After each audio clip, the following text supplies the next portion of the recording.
1. संधियों का निमंत्रण देने वाला अंग्रेज अधिकारी कौन था? उत्तर, Charles Metcalfe Charles Metcalfe. 2. Rajasthan की किन प्रमुख रियासतों ने मेटकॉफ के निमंत्रण पर संधियां की? उत्तर, करौली, कोटा, उदयपुर, बीकानेर, किशनगढ़, जयपुर और जैसलमेर। 3. राजस्थान की किस रियासत ने सबसे अंत में अंग्रेजों के साथ संधि की?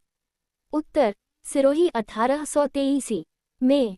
4. 1817-1823 के दौरान स्थापित ब्रिटिश आधिपत्य कब तक अक्षुण्ण रहा?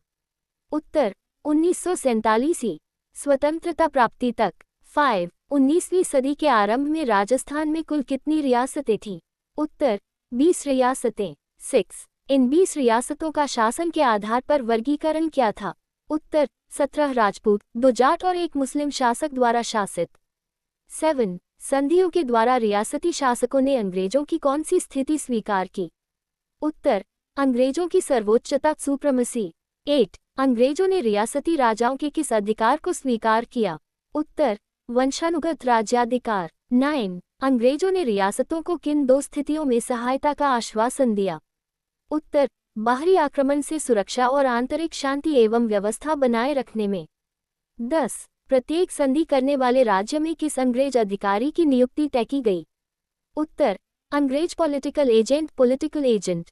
11. संधियों के बाद रियासती शासकों की विदेश नीति किसके पास चली गई? उत्तर, अंग्रेजों के पास। 12. रियासती शासकों के आपसी विवादों का निपटारा करने की शक्ति किसे दी गई? उत्तर, अंग्रेजों की मध्यस्थता को। 13. आवश्यकता पड़ने पर रियासती शासकों को अपने कौन से साधन अंग्रेजों को सौंपने पड़ते थे? उत्तर, समस्त सैनिक साधन। 14. अंग्रेजों को दिए जाने वाले वार्षिक खिराज का आधार क्या बनाया गया था? उत्तर, मराठों को दिए जाने वाले खिराज को। 15. खिराज देने से राजस्थान के राज्यों पर क्या प्रभाव पड़ा? उत्तर, राज्यों की आर्थिक स्थिति कमजोर हो गई। 16. व्यवस्था बनाए रखने के नाम पर राज्यों में कौन तानाशाह बन गए थे? उत्तर, ब्रिटिश पॉलिटिकल एजेंट। 17. अंग्रेजों ने राजस्थान के किन 2 प्रमुख आर्थिक साधनों क्षेत्रों पर अधिकार कर लिया? उत्तर, सांभर झील नमक उत्पादन और मेवाड़ के अफीम उत्पादन क्षेत्रों पर। 18. राज्यों में अंग्रेजी सैनिक टुकड़ियां किस नाम पर स्थापित की गई थीं? उत्तर, शांति और व्यवस्था बनाए रखने के नाम पर। 19. इन अंग्रेजी सैनिक टुकड़ियों का खर्च कौन वहन करता था?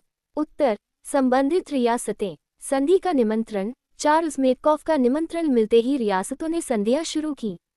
प्रमुख रियासतें, करौली, कोटा, उदयपुर, बीकानेर, किशनगढ़, जयपुर, जैसलमेर आदि। सबसे अंत में संधि 1823 में सिरोही राज्य के साथ। आधिपत्य की अवधि 1817-1823 से शुरू होकर 1947 स्वतंत्रता प्राप्ति तक। कुल रियासतें 19वीं सदी के आरंभ में कुल 20 रियासतें थीं। रियासतों का वर्गीकरण, 17 राजपूत, 2 जाट और 1 मुस्लिम शासक।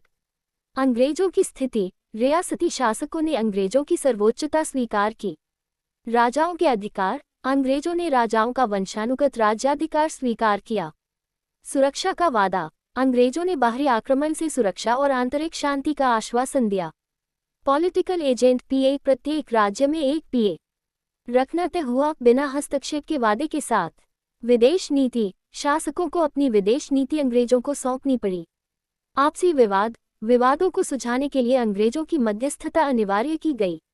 सैनिक सहायता, जरूरत पड़ने पर राज्य के समस्त सैनिक साधन अंग्रेजों के सुपुर्द करने का वादा। खिराज की धारा, वार्षिक खिराज देने की धारा सभी राज्यों के लिए अलग अलग थी।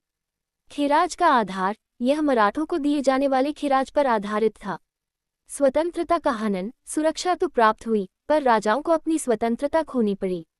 आर्थिक स्थिति, नियमित खिराज देने से राज्यों की आर्थिक स्थिति कमजोर हो गई। पीए का हस्तक्षेप, एजेंट व्यवस्था बनाए रखने के नाम पर निरंतर हस्तक्षेप करने लगे।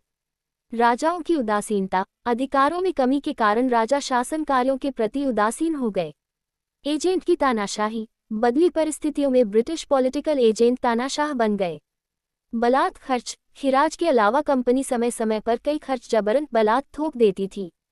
नमक पर अधिकार, अंग्रेजों ने सांभर झील प्रमुख नमक क्षेत्र पर अधिकार किया।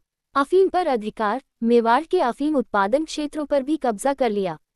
सैनिक टुकड़ियां, शांति के नाम पर राज्यों में अंग्रेजी सैनिक टुकड़ियां स्थापित की गईं। सैनिक खर्च, इन टुकड़ियों का पूरा खर्च संबंधित राज्यों को ही वहन करना पड़ता था। ब्याज का बोझ, भारी खिराज पर ब्याज और अन्य खर्च थोपे जाने से स्थिति और बिगड़ गई।